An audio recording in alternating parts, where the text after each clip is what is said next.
I don't know why some people still think I'm some kind of pedantic killjoy who hates fantasy. Utterly ridiculous. But it's magic, Hoods limit the vision, which is bad for fighting, duh. But why? As far as useless armor is concerned, this is the crowning achievement. Somebody perfected the unholy art of designing the most unusable sword ever. Ooh. Okay, maybe that could come across in such a way.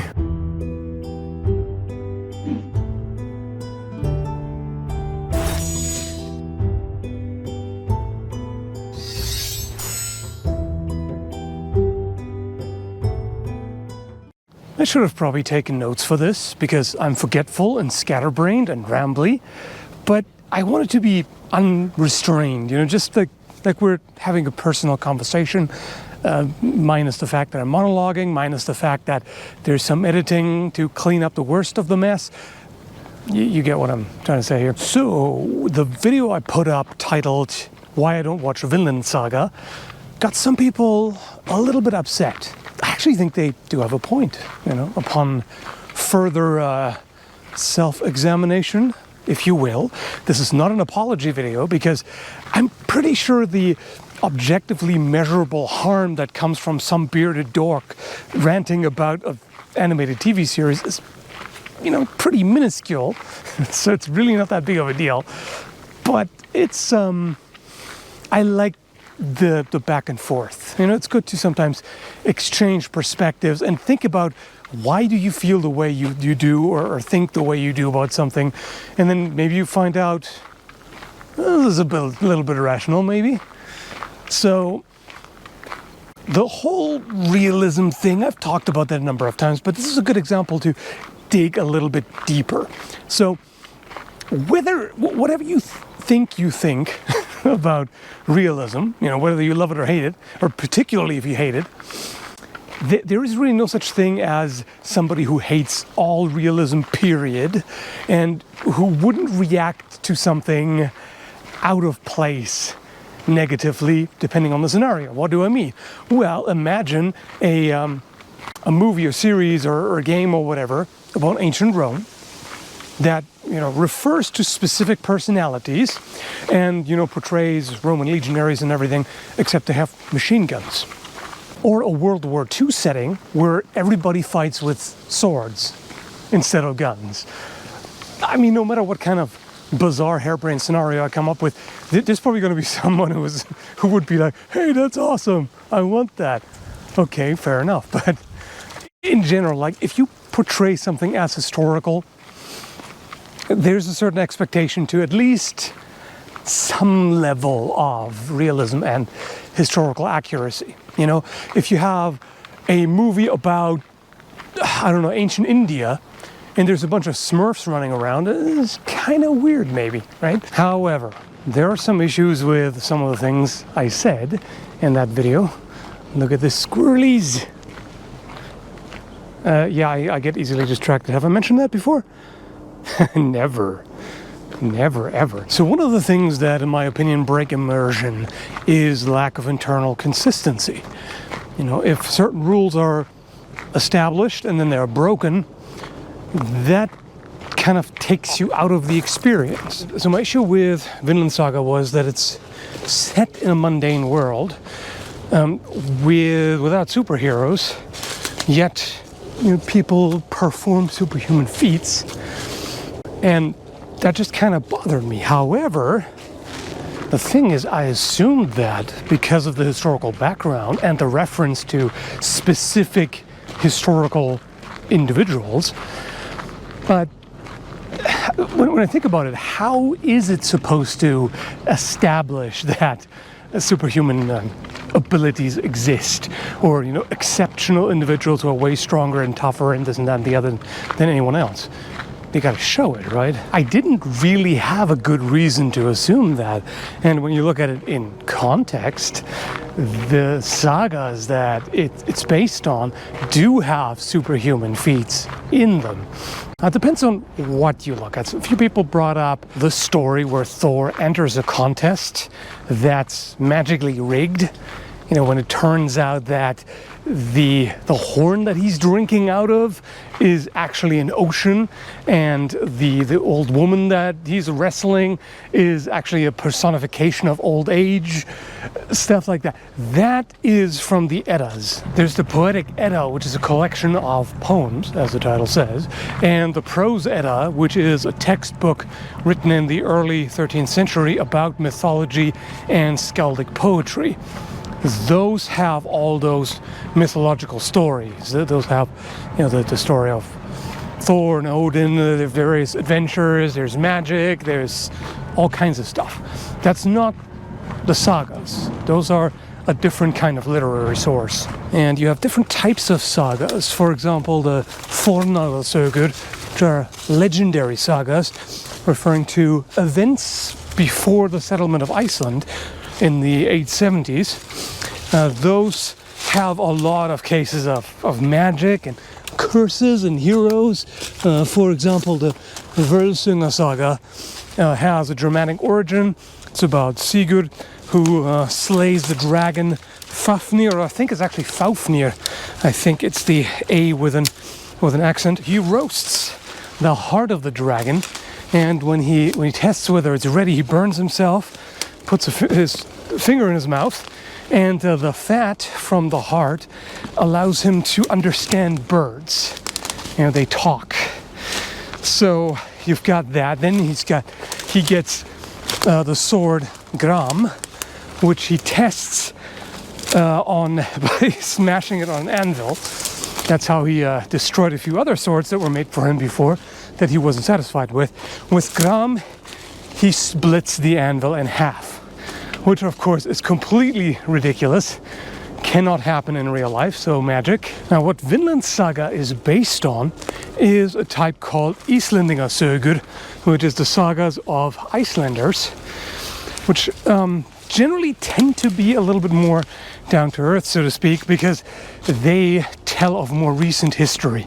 So they were also written between the 13th and 14th century, and they generally tell of events between the 9th and 11th century. So you would think, okay, yeah, that's generally reasonably accurate. It's written after the fact, but it's not terribly long after, and generally has less to do with mythology. There are still some interesting things in there, like in Gretti's saga, someone comes back as a draugr, which is an undead, and in Eyrbyggja saga that happens as well. Somebody coming back to life or returning from the dead, whatever, and terrorizing people. So yeah, that's also not exactly realistic, is it? So even if you go by the sagas of Icelanders, there's still some mythical elements, because, like I've pointed out before, at that time people's worldview was kind of interwoven with the mythical and magical, and I don't think they were as interested in separating fact from fiction. I mean, some people nowadays aren't either. So that's the acknowledgement that I missed and should have made, that if it's based on the sagas rather than the history that the sagas refer to, then it's not only excusable but arguably appropriate that it would follow that kind of format and actually have extraordinary individuals who can perform superhuman feats and have, magic swords and this and that and the other. So I can't really criticize it for that. I mean, like I pointed out in that video, it's not supposed to be a criticism of the show anyway. But that's what bothered me. And should it bother me? No, not really. Does this realization make me more likely to want to watch it? Not really. Which, yeah, what is my problem exactly? I don't know. It's basically, if I have to put it in one sentence, it's too anime for me, which is a bit of a weird, biased, overgeneralized statement. I realize that. I am sticking to my guns on that ship scene, though. That is ridiculous no matter how you slice it.